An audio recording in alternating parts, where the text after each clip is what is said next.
Este programa é patrocinado por Liga Portuguesa contra o Cancro.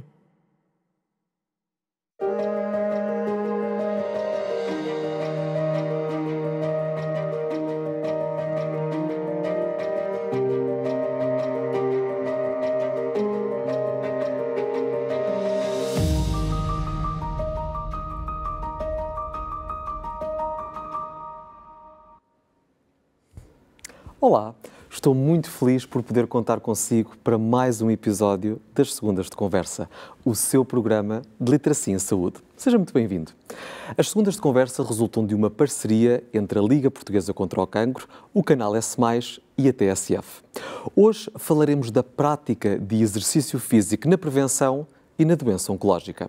Qual a importância do exercício físico enquanto prática promotora de um estilo de vida saudável e será que estamos suficientemente despertos para os seus benefícios e consequências em caso da não adoção da mesma? Quais as principais tendências da população portuguesa a este nível? A doente oncológico pode ou não praticar exercício físico? Será que esta prática tem vantagens e que cuidados é que devemos ter? Contamos hoje com a presença de Carlos Neto, professor e especialista em motricidade humana, que nos vai ajudar a mergulhar neste tema. Carlos, muito obrigado pela sua presença. Muito obrigado. Ora, e começo por lhe perguntar porquê que é tão importante mexermos-nos? Eu diria que mexer-nos, ser ativo, fazer atividade física regular, sistemática, intencional, é a magia da nossa essência, porque, de facto, essa é uma atividade que nos deve acompanhar toda a vida, sermos ativos, porque, de facto, é um libertador de endorfinas que nos permite ter saúde e bem-estar. O que são endorfinas? No fundo, são processos químicos, bioquímicos, que nos permitem internamente procurar dinâmicas e busca de prazer que nos permitem ter entusiasmo e também gosto, prazer em vivenciar as experiências do corpo ao longo de toda a nossa vida, porque nós somos o único animal que tem a infância mais longa de todas e, portanto, significa que devemos ser ativos durante toda a nossa vida para que sejamos saudáveis. E, portanto, diria que a atividade física, o brincar e o ser ativo, é um comprovativo cientificamente validado de que é o medicamento melhor para a saúde, não há dúvidas. E isto, então, como disse, ao longo de todas as etapas da vida, portanto, desde as crianças até aos idosos. Calculo que tínhamos que ter aqui depois alguns cuidados, consoante a faixa etária em que nos encontremos, mas de facto é importante que nos mantenhamos ativos ao longo da vida. Até os portugueses, como é que se portam a este nível? Portamos-nos bem, mexemos o suficiente, não mexemos? Conte-me lá. É de facto um processo complexo e perturbador, porque não há razões, em função da nossa história, da nossa cultura e também das nossas características climatéricas, como é que, considerando os dados do Eurobarómetro que saíram recentemente, sejamos o país campeão europeu de sedentarismo. Significa que os portugueses, 76% dos portugueses não fazem atividade física regular, sistemática e intencional. Ora, as crianças são esponjas e, portanto, também temos um problema sério de sedentarismo infantil que tem as suas consequências, não só ao nível da obesidade, excesso de peso, diabetes, doenças cardiorrespiratórias, mas também, obviamente, podem contribuir como fatores relacionados com doenças oncológicas, como é óbvio. Mas, Carlos, da sua experiência, porquê que isto acontece? Repare, temos um ótimo clima, é um país seguro. Porquê que isto acontece? Porque nós temos um país que vive em precariedade, os pais não têm tempo para os filhos passam o tempo na escola cerca de 10 horas por dia, sentados quietos e calados. As cidades, vilas e aldeias deixaram de serem oportunidades de tempo e espaço para brincar livremente, como nós tivemos na nossa geração. Significa que hoje, de facto, as crianças estão aprisionadas em casa e estão aprisionadas na escola. Para além disso, temos um currículo excessivamente elevado, extenso e intenso, e temos hoje uma grande praga, que é um encharcamento completo de ecrãs em que as crianças estão completamente seduzidas e capturadas e que as leva, de facto, a estarem quietas.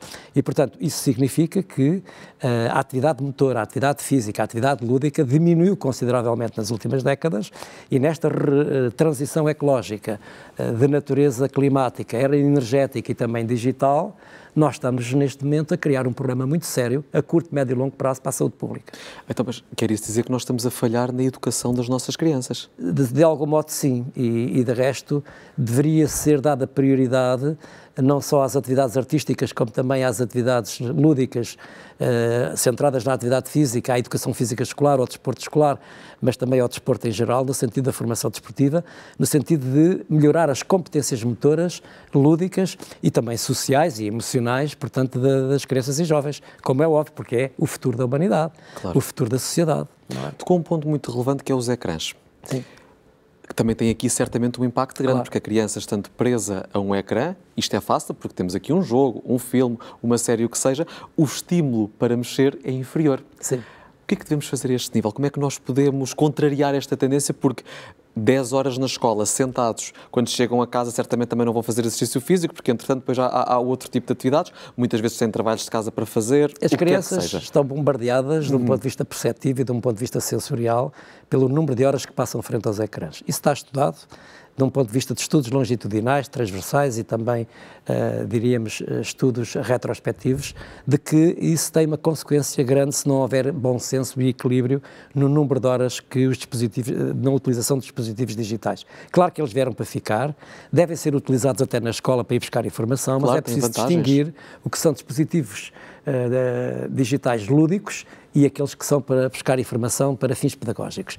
Agora, o que me parece aqui importante é que haja bom senso e equilíbrio na maneira como os utilizamos em casa, na escola e também na comunidade, e diríamos que, de facto, o que seria mais importante não é propriamente proibir ou regulamentação rígida, como alguns países já fizeram, mas haver, acima de tudo, uma participação com os pais e com os professores para que haja regras que sejam instituídas de forma colaborativa e democrática no uso destes dispositivos digitais, sejam telemóveis, iPhones, smartphones, tablets, computadores, etc., para que haja um equilíbrio entre esse tempo em que o corpo recebe informação sem feedback propriamente, aquilo são narrativas simbólicas poderosas, mas ao mesmo tempo é fundamental que as crianças façam outras experiências que são essenciais no nosso desenvolvimento, como nós fizemos na nossa geração, que andávamos metade do tempo na rua, em grandes brincadeiras e em grandes aventuras.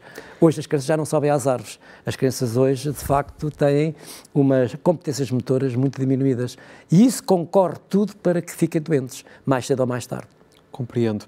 Acha que os pais se tendem a desresponsabilizar de algum modo neste ecossistema? Porque o que é facto é que trabalhamos muito e, portanto, muitas vezes não se passa, se calhar, o tempo suficiente com as crianças e o mais fácil é dar-lhe um ecrã para que ela se entretenha. Os pais ficam convencidos que, dando ecrãs, as crianças ficam capturadas e ficam, portanto, hipnotizadas e em silêncio. Mas não percebem que essa distração digital leva a que as crianças fiquem muito agitadas.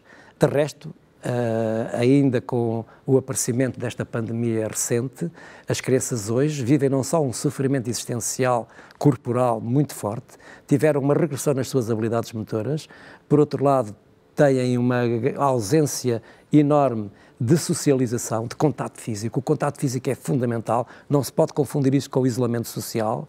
E, por outro lado, há aqui uma questão muito importante que é, que tenho verificado também no meu contato com crianças e jovens, que é uma instabilidade, uma agitação motórica como eu nunca tinha visto em 50 anos que trabalho com crianças. Portanto, isto tudo concorre para problemas de saúde pública e para todas as doenças, sejam elas de que natureza forem, não é? E por isso é que, quando falamos em doenças degenerativas, doenças crónicas, doenças do foro mental, como é a ansiedade, a depressão, a hiperatividade, como é também o cancro, a diabetes, as doenças respiratórias, cardíacas, tudo isso é fruto também de um imobilismo, de um sedentarismo, de uma iliteracia motora, de um analfabetismo motor que se instalou, na forma geral, na população infantil, juvenil e também adulta, e até por não dizer, portanto, sénior, o que significa que estamos a viver um período em que não há uma reflexão aprofundada das transformações que estão a existir, uma velocidade enorme, e que o corpo está prisioneiro de si mesmo, esquecido, em lugar incerto, e isto tem de facto, consequências que nós ainda não observamos, e ainda não investigámos de forma séria quais são os efeitos que isso tem a curto, a longo e a médio prazo. Precisamente, se calhar muitos dos efeitos ainda estão para se manifestar. Exatamente. Carlos, sabemos que, e falando aqui um bocadinho especificamente da componente de doença e particularmente do cancro, o que é facto é que 40% dos casos de cancro, e isto está documentado, poderiam ser prevenidos através da adoção de estilos de vida saudáveis. Sim. E pergunto-lhe se o exercício físico, aqui neste caso em concreto, pode ter um papel relevante. Toda a investigação científica produzida até ao momento, e que está a ser ainda aprofundada, revela claramente que tem imensos benefícios uma atividade física regular, sistemática e intencional, como já falei. Mas não é só a atividade física, é também as 24 horas por dia em que somos ativos. Porque se nós olharmos, por exemplo, para a Associação Americana do Câncer, por exemplo, eles têm guidelines de que, portanto, os seres humanos deveriam ter 150 minutos de atividade vigorosa, e de atividade, portanto, intermédia e 75 minutos de atividade vigorosa. Mas isso não é uma guideline suficientemente criteriosa para a nossa cultura. Nós somos, por princípio, na nossa história, um povo que se mexe, que trabalha, que é ativo, que tem uma alimentação minimamente adequada. Isso tudo está em grande mudança. Não só esta revolução tecnológica, por outro lado, uma má qualidade alimentar, por outro lado, uma atividade física lúdica e também motora, de facto, muito baixa, e, por outro lado, perturbações do sono. Quer dizer, estas 4 variáveis, aliadas a muitas outras, criam aqui uma situação explosiva, não é? De energia, portanto, que é ingerida, mas há uma energia que não é despendida e, portanto, isto cria um problema sério. E, obviamente, que nós sabemos quais são os efeitos positivos em relação às doenças oncológicas. Em princípio, no que diz respeito à morfologia, no que diz respeito aos aspectos relacionados com a dimensão orgânica, com a dimensão muscular, por outro lado, também em relação à atividade cardíaca, em relação a atividade cardiorrespiratória, por isso é que é essencial o fortalecimento muscular e, por outro lado, também o regime aeróbio significa um esforço de pequena intensidade para manter, não só em termos de prevenção da doença, mas no momento em que há doença, essa intervenção com um especialista adequado que faça a prescrição do exercício, saiba para cada caso fazer um diagnóstico e fazer um programa adequado de intervenção, de modo a que possa reverter esses efeitos negativos que tem o tratamento, que tem depois a fase pós-tratamento, e também, obviamente, sabe-se hoje que aqueles que fazem atividade física regular, mesmo com doença de cancro, têm mais possibilidades da doença não ser reversível e até se sabe hoje que têm um envelhecimento mais tardio. Isto é muito interessante. Só benefícios até agora. Só benefícios. Aliás, o exercício físico não tem desvantagens, só tem vantagens. Só tem vantagens. Para além dos aspectos relacionados com a diminuição da ansiedade, a depressão, o sentir-se mais feliz, sentir-se com mais energia, sentir-se com mais autodomínio, autorregulação emocional, com mais autoestima, autoconfiança e voltar à sua vida normal. Há aqui um mito que tem que se desconstruir, de que quando se está com doença oncológica, a pessoa está cansada e tem que descansar. Isto é um mito que tem que ser ultrapassado. Mas permita-me perguntar, ou seja, para quem nos está a acompanhar também perceber, um doente oncológico pode praticar exercício físico? Como é óbvio. Em certos casos, quando está em tratamento, tem que se fazer essa análise se a prescrição do exercício é possível ou não, porque há muitos casos em que há um sofrimento extremo. Agora, numa grande parte dos casos, há mesmo possibilidade de fazer uma intervenção localizada ou geral, de um ponto de vista de atividade física, para que ele possa ter uma recuperação mais adequada. Isto é, o exercício físico acompanha o tratamento médico e tem efeitos muito positivos para dotar o sujeito de uma percepção do seu próprio corpo, de modo a ter mais entusiasmo e mais qualidade de vida no seu cotidiano. Esta é o grande milagre que está ao nosso alcance, por isso eu digo, é um medicamento natural que faz parte da nossa ancestralidade, tem 5 milhões de anos de história, que está dentro do nosso organismo e que pode ser, por cada um de nós, recuperado para ser um automedicamento que temos à nossa disposição. E que muitas vezes negligenciamos temos acessível e não o utilizamos. Particularmente Portanto, por isso dizer só que a questão da fadiga é um problema que pode ser também trabalhado com a prática do exercício físico. Era isso que eu lhe ia perguntar. Para um doente oncológico, quais é que são os benefícios concretos da prática da atividade física? Em primeiro lugar, a diminuição da fadiga, como é óbvio. Mas, repare, é muito interessante dizer isso porque poderia ser um contrassenso. Ou seja, podemos pensar, uma pessoa quando está sujeita ao tratamento pode sentir mais cansaço, mas se calhar é ao contrário. É ao contrário. Se calhar é um tipo de cansaço diferente, se calhar o que o exercício físico proporciona é diferente. Explique-me, por favor. Não, porque no momento em que vocês fazem uma mobilização corporal, ao nível da sua consciência, ao nível da sua respiração, ao nível também da sua postura, ao nível do seu deslocamento, ao nível da sua manipulação, no fortalecimento muscular, na capacidade de melhorar a sua capacidade cardiorrespiratória, todos esses indicadores melhoram a sua condição geral, o organismo tem uma capacidade adaptativa, portanto, mais eficaz, a par do tratamento médico, e isso, em conjunto, permite dotar o sujeito de uma capacidade, de facto, surpreendente de poder continuar a sua vida normal, em muitos casos, e até haver quase que um esquecimento de que tem essa doença, que de facto há um arquétipo que se coloca muitas vezes de que o cancro é uma vergonha. Não, o cancro é uma doença normal, como todas as outras, e deve ser entendida como tal. E o exercício físico, de algum modo, a atividade física, e eu até diria, iria mais longe, levar a doença como uma brincadeira. Isto é, brincar com o seu próprio organismo, no sentido de perceber que ele é muito complexo na microestrutura, mas aparentemente estável na macroestrutura. E, portanto, significa que brincar significa ter uma atitude positiva mental, no sentido de aceitar essa experiência que está a viver e levá-la de uma forma sempre centrada numa grande autoestima, numa grande motivação, numa grande capacidade de saber gerir essas energias positivas, aliadas, obviamente, a um tratamento médico. E certamente até isso poderá contribuir para o sucesso do tratamento. Carlos, com a sua excelente explicação, vou então aproveitar agora e fazemos uma curta pausa para deixarmos uma mensagem para casa.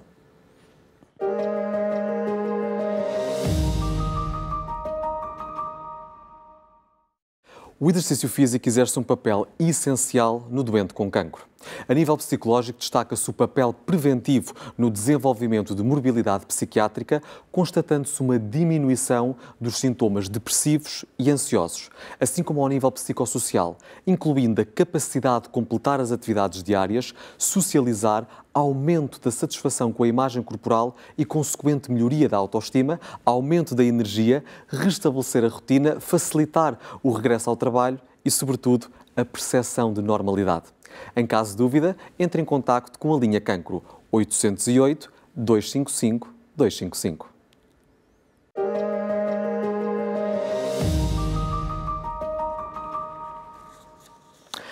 Carlos, falava há bocadinho da componente da prescrição do exercício físico. Quem é que deve prescrever planos de exercício físico para doentes oncológicos? Do meu ponto de vista, deve ser um profissional com formação técnica, científica, pedagógica, terapêutica, como todas as outras, como o fisioterapeuta, como médico, etc.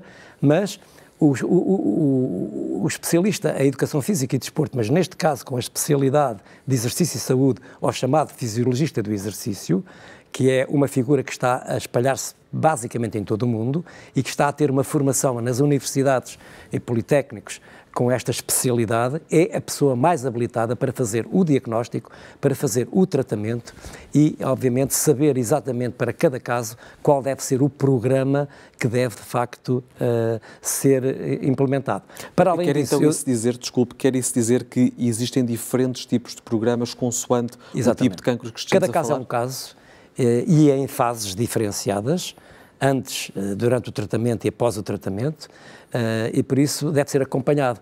Nós deveríamos ter uma política de integração nas unidades hospitalares, centros de saúde, por exemplo, de apoio do especialista de atividade física e a saúde, na relação com a saúde. Porque, de facto, esse especialista tem a capacidade de fazer parte da equipa multidisciplinar médica. Devia integrar uma equipa médica para exatamente dar apoio nesta perspectiva dos efeitos fantásticos que tem o exercício físico ao nível do organismo e também, obviamente, na saúde mental e na saúde emocional, na saúde social. E eu tenho uma convicção que a curto prazo nós teremos, de facto, nos hospitais públicos, privados e outras unidades de saúde, este especialista com esta especialidade para dar apoio a crianças, jovens, adultos e idosos que possam sofrer desta doença, que é um acompanhamento absolutamente fundamental para o seu desenvolvimento. Para além disso, é preciso também falar na psico-oncologia. O que é que isto quer dizer? Não é só a atividade física. A atividade física também tem possibilidades de fazer um melhoramento muito grande nos aspectos psicológicos. E estamos a falar aqui nessa saúde emocional, nesse combate à ansiedade e muitas vezes a estados depressivos que se colocam. A atividade física, como disse, é o remédio para todos os males e, portanto, significa que tem aqui um contributo fundamental, porque, repare, quando nós nos mexemos, nós ganhamos saúde. As crianças brincam exatamente porque têm necessidade de sobreviver. Brincar ou mexer-se é sobreviver. É lutar contra a adversidade. O significado antropológico desta palavra ser ativo, atividade física, é exatamente ser capaz de sobreviver, adaptar-se, ser capaz de superar-se, de ultrapassar todos os obstáculos. E por isso é talvez aqui, de facto, um milagre que está ao nosso alcance. Por isso deveríamos ter esse especialista a trabalhar nessas equipas. Seria, de facto, uma estratégia absolutamente fundamental que deve ser pensada de um ponto de vista político, do meu ponto de vista, para a saúde pública. Ou seja, na sua opinião, isso pode ser uma medida importante a implementar a nível central em prol da saúde das pessoas, Exato. Não só do doente oncológico, mas das mais diversas patologias existentes. Exato. Sim, por exemplo, nós na Faculdade de Nutrição Humana temos formação, investigação, mas também intervenção. Por exemplo, falo no programa de reabilitação cardíaca, por exemplo, um programa sobre a atividade física e obesidade, excesso de peso, programa sobre a atividade física e diabetes, como estamos agora já com 2 doutoramentos que já estão terminados, ou estão em vias de terminar, sobre a importância e o impacto da atividade física nas doenças oncológicas. E já temos 2 pessoas a trabalhar, portanto, na Fundação Champalimau, com um laboratório ligado ao cancro da mama, exatamente para se verificar quais são os efeitos positivos da atividade física de facto regular e com um programa sistematizado de intervenção. Devo dizer que também a UTAD, a Universidade de Trás-os-Montes e Alto Douro, através do Hospital de Guimarães, também tem um doutoramento e também tem, de facto, já uma pessoa a trabalhar no Hospital de Guimarães, com grande sucesso, e, portanto, já há vários exemplos. Claro, onde podemos pegar e perceber concretamente que há benefícios. Para além disso, há uma grande investigação internacional. Basta olhar, por exemplo, para a investigação feita nos Estados Unidos da América, ou mesmo em alguns hospitais europeus, onde, de facto, já não se tem dúvidas de que estas atividades do corpo em movimento, eu até diria, mexa-se pela sua saúde, seja com cancro, seja com qualquer outra doença. Mesmo não tendo doença, mexa-se, porque isso é fundamental para prevenir a sua saúde. Claro.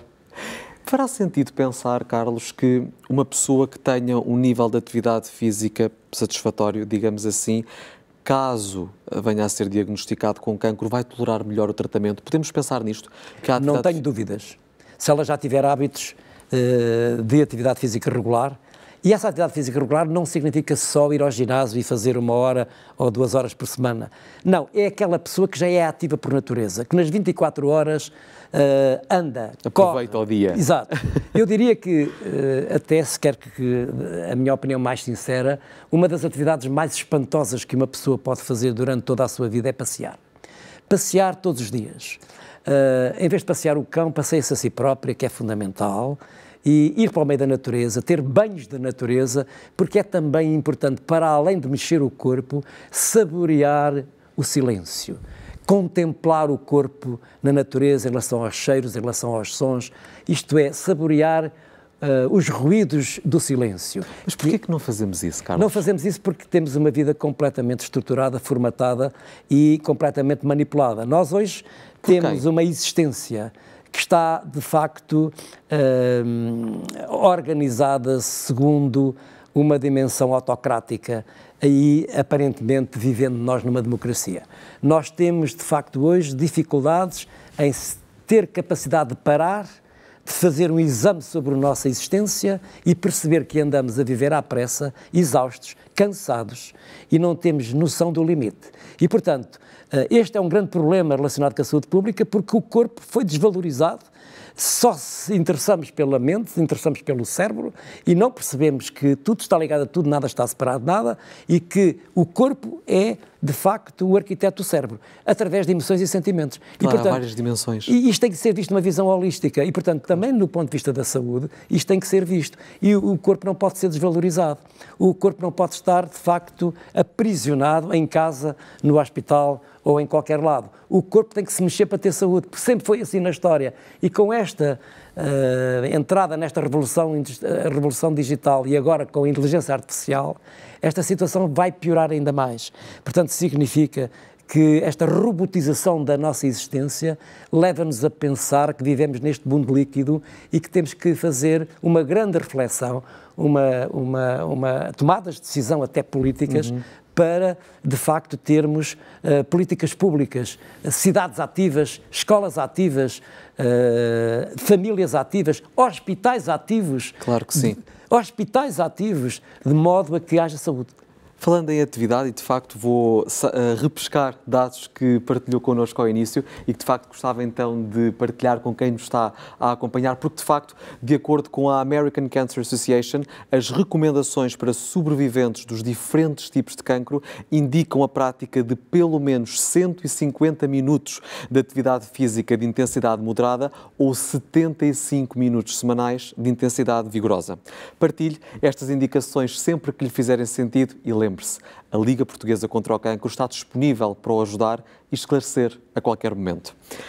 Carlos, há uma afirmação sua que se tornou viral e eu gostava aqui de a repescar e vou passar a citá-la. O Carlos disse: estamos a criar crianças totós de uma imaturidade inacreditável. Onde é que estamos a falhar? Estamos a falhar, acima de tudo, na compreensão do que é uma criança. O que é uma criança? O seu direito a brincar, o seu direito a ter um crescimento e um desenvolvimento saudável. A infância não se repete, é irrepetível. E, portanto, quando se comete um erro na infância, estamos a cometer um erro para toda a vida. E por isso o que está a acontecer hoje é que as crianças não estão a ser confrontadas com o risco, não têm autonomia, não têm mobilidade, não têm contato com a natureza, não têm uma autonomia de mobilidade, o que significa que estão a tornar-se sedentárias e estão a ficar numa situação de inatividade física muito grande, o que nos leva a pensar que temos que fazer aqui uma inversão nas políticas públicas, principalmente ao nível das políticas do trabalho, nas políticas escolares e nas políticas também municipais, no sentido de tornar escolas, de facto, em que as crianças tenham oportunidades de serem ativas dentro do espaço interior, que é a sala de aula, ou espaço exterior, que é o recreio, para não ficarem logo ali aprisionadas com os telemóveis. Por outro lado, terem acesso à rua, terem acesso à cidade, cidades caminháveis, verdes, cidades onde elas possam fazer experiências de aventura, encontrar amigos, fazer experiências como nós fizemos na nossa infância e, por outro lado, terem pais que são interativos, que deem mais tempo aos filhos. É preciso dizer aos pais, larguem os telemóveis e brinquem comigo. É preciso ter tempo para ter tempo, não é? Tempo para tempo e para viver a infância no tempo que lhes é devido. Claro que sim. Carlos, já agora queria só dizer uma coisa mesmo mais. Para concluirmos, claro. Eu tenho muito apreço por todos os cuidadores que trabalham na área do cancro e outras doenças. E principalmente na Liga Portuguesa contra o Cancro existem muitas pessoas, de facto, quer cuidadoras, quer voluntárias, que trabalham neste âmbito e eu acho que fazem um trabalho notável e a sociedade deve-lhes muito. E gostava aqui de falar particularmente de um caso que eu conheço, que é a Liga Portuguesa contra o Cancro em Porto Alegre. Carlos, muito obrigado por esta conversa tão interessante. Tinha muito mais perguntas para lhe fazer, mas ficará certamente para uma próxima ocasião. Acho que percebemos então agora de forma muito clara que temos de nos mexer mais e quais os benefícios da prática de exercício físico, seja no indivíduo saudável, seja no doente com cancro. Deixe-me recordá-lo, assim que nos acompanha, que todas as questões e sugestões que nos queira apresentar podem ser enviadas para o e-mail 2deconversa@ligacontracancro.pt. E parece que já chegamos ao fim de mais um episódio das Segundas de Conversa, feitas para si e a pensar em si. Marcamos já o próximo episódio? Vamos a isso. Espero por si no dia 25 de setembro, onde falaremos sobre cancro coloretal. Será a nossa convidada Isadora Rosa, gastroenterologista e coordenadora da consulta multidisciplinar de cancro coloretal no IPO de Lisboa. Por agora, agradeço-lhe por ter estado desse lado a investir em si. Conto consigo no próximo episódio das Segundas de Conversa. Até lá, fique bem.